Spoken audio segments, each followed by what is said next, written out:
ვიწყებ ვიდეოს გადაღებას.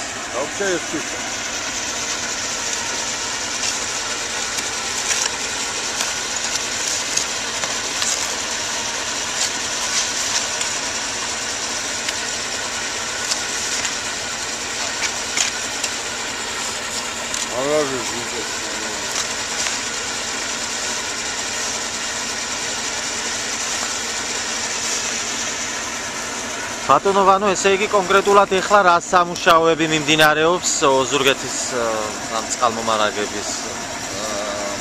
ეხლა შემოქმედის ბასეინების გაწმენდა მიმდინარეობს. ძველი ფენა ფაქტურად ამოვიდეთ ბასეინებიდან და ახალი ქვიშით მიმდინარეობს შევსება. რაც აქ ხდება ფილტრაცია და ილექება, რაც ცუდი რამე მოყვება წყალს. აქედან მიდის შემდეგ სელში, ქალაქის სელში. და რამდენი ბასეინის გაწმენდა მოხერხდა ამ ეტაპზე? ამ ეტაპზე მოხერხდა 6 ბასეინის გაწმენდა. რაც არის რეალურად ბასეინი, 6 ბასეინი დაიწყიდა თავიდან მოყვა.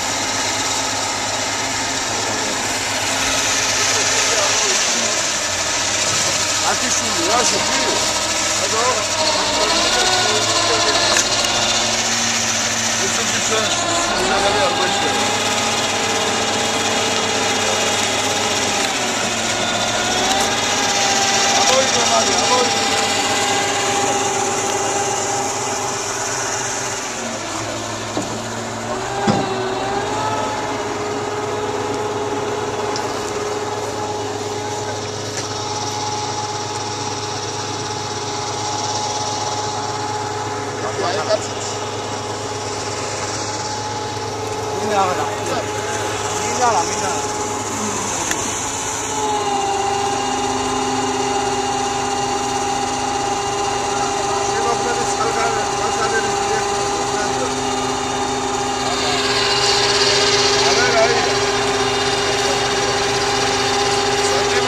რა სიტუაციაა ამ ეტაპზე შემოქმედის წყალსადენში?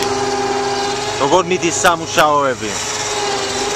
უნდა ითქვას, რომ მინიმალურ დროში ვეტევით რეაბილიტაციის საკითხში. უშინ წინ და იმის წინ ოპისპირულად წვიმდა მომენტებში, მაგრამ ჩვენი ბიჭები არ გაჩერებულა. გადაიღებდა წვიმა, თორე ეგრევე ბასეინში ჩადიოდნენ და მუშაობდნენ. წვიმის პერიოდში ვიმუშავებთ, იმიტომ რომ დროზე მომხდარიყო ამ ბასეინების რეაბილიტაცია და წყალი მიგვეწოდებინა დროულად ოზურგეთის მოსახლეობის.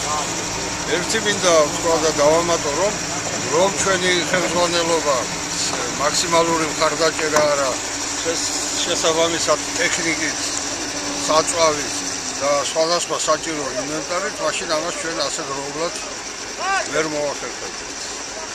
ანუ შეიძლება ითქვას, რომ წელს ფილტრაციის პროცესი უკვე დასასრულს უახლოვდება და წელს უკეთესად გაიფილტრება წყალი და იქნება შედარებით კარგი სიტუაცია.